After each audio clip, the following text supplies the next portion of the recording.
Ustad, could you give an explanation of the ayah where Allah mentions in that hadith, innahum rijis? What's the meaning behind that? As for the kafirin, يعني. Yes. يا أيها الذين آمنوا إنما المشركون نجس. Also najas. There's a rijis. It was فَأَعْرِضْ عَنْهُمْ إِنَّهُمْ No, rijis. rijis. Right. There's najas and rijis. Rijis and najas means the same thing. Filth. Okay. The rijis here in this ayah either to do with the people in their heart, their filth, as in kufr, or it means as well that what they've done is rubbish, rijs. Okay?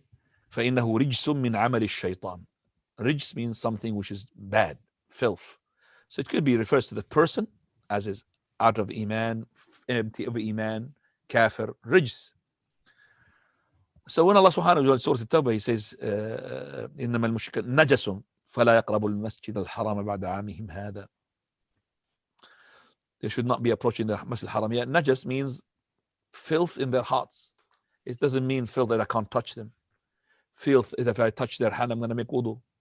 Filth that their sweat is going to be polluting my place of prayer. No, it's not. For very the Prophet of Allah used to deal with the Jews. Just before he died, he had some dealing with them. Now, Wallahu a'lam.